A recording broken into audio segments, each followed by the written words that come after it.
Doctors of Reddit, what is the most bizarre issue you've seen a patient trying to hide or mask? Do you have any medical conditions? Number. What medications are you on? Proceeds to name at least 10 medications. Not a doctor, but when I was working as a medtech in the ER, we had a male patient 75 come in with an extraordinarily low blood pressure, think 70/40, and a ton of facial and upper body bruising. He was brought in via EMS after the nurses at his nursing home found him on the floor in his room, where notably there was some blood on the wall. The guy wouldn't talk to us regarding why he was there, but was very talkative in terms of pretty much anything else, sports, the news, etc. We couldn't for the life of us figure out what happened since we couldn't find any bleeding internally. His fluid levels were fine, and he had not left the nursing home, so there was nothing available for a high mechanism of injury. We eventually were able to get him talking, after 4 hours, and he confessed that he had wanted to commit suicide and had taken the remaining amount of his prescribed nitroglycerine, used for chest pain. Lowers your blood pressure rather quickly. Nitro is also the active ingredient in dynamite, but the amount in the pills is minuscule compared to what's in dynamite, and had tried to blow himself up by running into the wall repeatedly. He was a really nice guy that sent a card to us after everything. He was just extremely lonely. I admitted the guy for pneumonia, which was odd because he was young and strapping, no other medical issues. X-ray didn't look quite right. The pieces just didn't add up, and so I started questioning him more closely. Me. Do you use any drugs? Patient. Drugs. That's disgusting. I'm no freaking druggie. I've never touched drugs in my life. I move on to other questions and suddenly. Patient. Look. Doc, I just want you to know I may have used coke once or twice years and years ago. I just snorted it though. That wouldn't cause this, right? Me. How long ago? Patient. Like 10 years, maybe longer. Me. It shouldn't be affecting you after this long. Patient. More like 5. Me. Years. Patient. Like 5 months ago. This goes on forever, until he admits he just got off a massive crack binge the day before, where he spent the past 3 days in a hotel with some loose women smoking crack non-stop. He finishes with, "But I don't want you to think I'm one of those dirty druggies. No, I think you're the idiot who lied and was getting treated for pneumonia instead of getting the proper treatment for crack lung, which is what he had." Here's a tip. I genuinely don't care. I'm not your mama, your spouse, or your priest. Don't waste my time and endanger your health spewing BS. Whatever horrible twisted thing you think is too shameful to talk about, I promise you, I've seen worse. Not so much bizarre as clever. I drug tested a patient who should test positive for opiates as I prescribed them. We do that too. The urine looked totally normal, but the test came back bizarre. Had an insanely high specific gravity. Means there was a lot of stuff dissolved in it. Sample was positive for opiates but had 0 confirmatory metabolites, what your body turns the drug into, in it. Otherwise test was totally normal. It took me a couple minutes to figure out how this was possible. The patient was selling their pills instead of taking them and didn't want to get caught. They crushed up the pill and put it into the urine. This made the test positive for opiates, but because it had never gone through their body, the testing machine found no metabolites. I use the case to find the smart med student in a group now. My aunt is a family doctor, so patients come to her with symptoms and she directs them towards a specialist based on her diagnosis. One day an elderly husband and wife came into her office, and when asked why they had come in, the wife responded, "His foot has been smelling for a while and I finally convinced him to come have it looked at." My aunt, not hard of smelling, concurred that his foot stunk. She asked him to remove his shoe and sock. When he removed his sock, the bone from his big toe fell out of his toe and onto the ground. Turned out he had a very bad case of gangrene that had eaten away the flesh of his toe. He knew something was wrong but was stubborn and didn't get it checked sooner. And my big toe hurts now after typing this. My mother, the medical professional of our family, had a 13-year-old girl who was 9 months pregnant, in the midst of labor, dilated to 10 centimeters and crowning in the emergency tridge, swearing until she was black and blue that she was a virgin and that nobody knew what they were talking about. Her mother stood on the sidelines causing a commotion, demanding a real doctor make an appearance. Let's just say when the twins made an appearance 10 minutes later, they were all singing a different tune. I met a teenage girl with a full-term pregnancy ready to give birth, but her boyfriend insisted the baby was premature because they only had intercourse 6 months ago. After the baby was born, he just said that the baby grew really fast. Siri. A 60YF came in after falling asleep and rolling on a pincushion. She had 3 2-inch needles in her left shoulder on x-ray. Later found out she had been trying self-acupuncture. Oh god no. My cousin told me about a patient who complained about her nipple falling off all the time. She said she tried to glue it back on or use skincare creams to have it stick to her breast. Turns out she had, not sure what stage anymore, probably pretty bad, breast cancer. From what I remember, the tumor got so big that the breast skin was stretched quite a bit. Somehow that plus friction led to an open, not healing and oozing wound which extended to her nipple. Well, nobody there understood how she didn't go to a doctor or a hospital earlier. Keep in mind this happened in Germany. She had a job, health insurance and everything. Internal medicine ward outside of NYC. 55-year-old lady was mute in the ED, but severely constipated, severe abdominal pain, needed rectal disimpaction and more than just an acute workup, so gets admitted reluctantly to surgery. Next morning on round she is talking a mile a minute, full of detail about her diet and symptoms and family, etc. Afternoon, back to mute, and back to abdominal pain and constipation. 2 more days, same pattern. Team is stumped. She is blown away that we can't figure out what is wrong with her, and we feel the same way. Labs, imaging, consult teams, all coming up empty. Strict ins and outs, strict dietary restrictions, everything we can think of. Janitor comes in by chance and is mad he has to change the paper towel so many goddamn times in this one room. Seems like the whole floor is stealing them from her. Sure enough, PT has been consuming about 2,500 paper towels 24 hours. Psych team comes for the obligatory consult, and of course she is mute. How do we get her to talk? 1 paper towel at a time. I think some poor intern got a paper out of that case. Hope she is doing well somewhere. Nurse here. One time had a patient come in with insane intestinal trauma, had to have his colon stitched up. Said he was fishing and fell, his rectum just happened to fall perfectly on a fishing pole. Must have been a wild night to be fishing naked.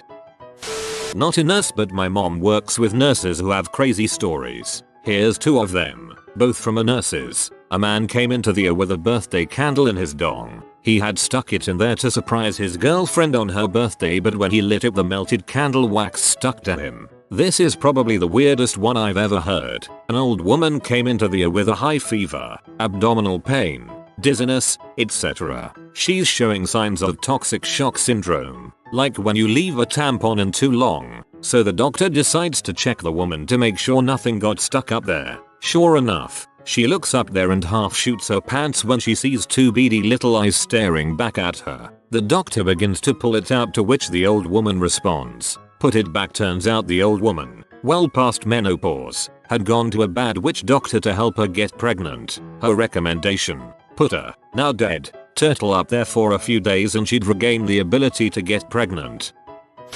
From a nurse friend, guy came in with burns to his entire willy. He tried to say he got it by trying to shoplift a hot BBQ chicken from a deli down his pants. What he was really doing was fricking the chicken.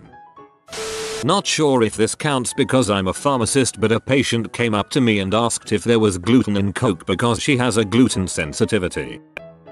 When I interned in the OB-GYN department, we had a lady sent to the OR due to vaginal bleeding. When she was examined, she had a massive vaginal tumor, the size of a football, growing between her legs. Her husband was with her. Both said that it had just appeared, and they never noticed before. There was absolutely no doubt that the thing had been growing for months. Sometimes when in shock, people can be in denial of the most absurd things.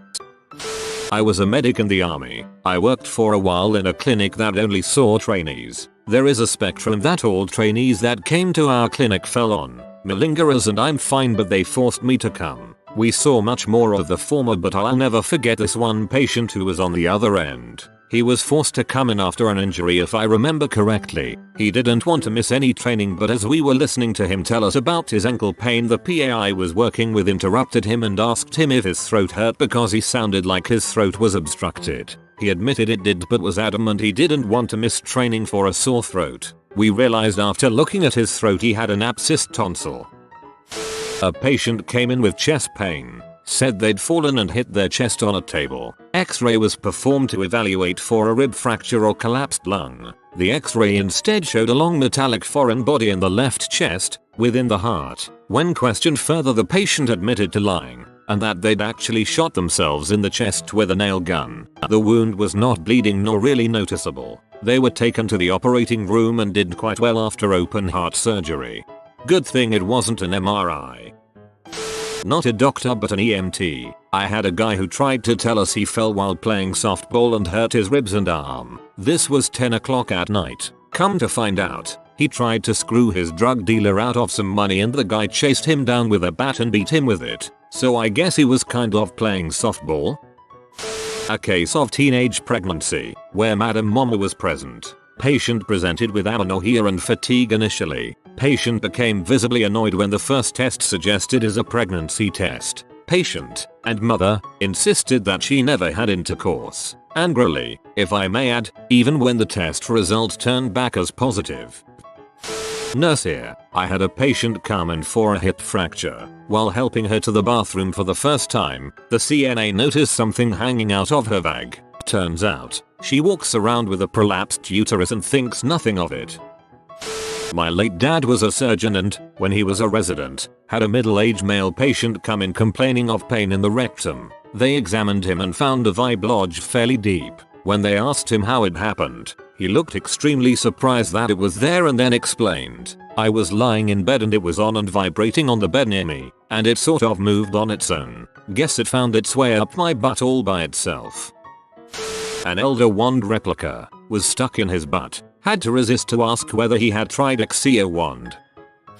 I've got another foreign object lodged in rectum story, but with a twist. Man inserts pear into partner's bum. Pear gets stuck. Both had been drinking wine. Man gets brilliant idea to extract pear with corkscrew. Man nicks inside partner's rectum with corkscrew. Partner requires emergency surgery to extract pear and backed up blood and repair tear indirectly caused by pear. Not a doctor but a corrections officer. Had an inmate complain of pain in his dong. Took him to the facility hospital. He had screws jammed into his urethra. About 14 if I recall correctly. They took the screws out and put him on some psych meds. About a week later he cut his dong off with a broken mirror and flushed it down the toilet. The dong was never recovered. He freed Willie. I once saw a high school age kid come in with a dinner candle stuck in his rectum. He reportedly was using it to reach an itch. Apparently the itch was in his spleen because that thing was deep. Mum told me the story, and how she had previously asked him to not itch himself with other things of hers. I didn't ask for any more details. I honestly think she believed that he was just really itchy. I used to work psych and we had this regular patient who we all knew quite well. Schizophrenia. Paranoid type. He was always complaining about spider eggs in his brains. One time, upon admission, he complained that his butt was hurting because he sent a rat up there to retrieve a message. Of course no one believed him, but we have to check anyway. Sure enough, there was a rat tail hanging out of his rectum. Patient's biggest concern was that he get the important message from the rat, who was dead, of course, and also non-verbal regardless. Oh, I have tons of weird stories. When I was a 4th year medical student, doing a rotation at the Veterans Administration Hospital, the patient came to the emergency room complaining of stomach pain. We did an X-ray, which showed 2 toothbrushes in his stomach. He explained to us that he had the sensation that there was something on the back of his throat, and used his toothbrush to try to get rid of it and accidentally swallowed the toothbrush. The same thing happened with the second one. We consulted gastroenterology, and the toothbrushes were removed via endoscopy. He was admitted to the hospital for observation overnight. The next morning he complained of stomach pain again. A follow-up X-ray revealed that he had swallowed his entire convenience kit at the hospital, including the small toothbrush, small tube of toothpaste, and even his plastic razor. Needless to say, we called psychiatry for consultation. It turns out this was not the first episode for this guy. He just liked to swallow things. Not hidden from us, but from her boyfriend. came in with $9,000 in cash which she had wrapped in plastic and shoved up her hoo-hoo. Her vaginal acids disintegrated the plastic wrap and she had to be anesthetized to get it all out.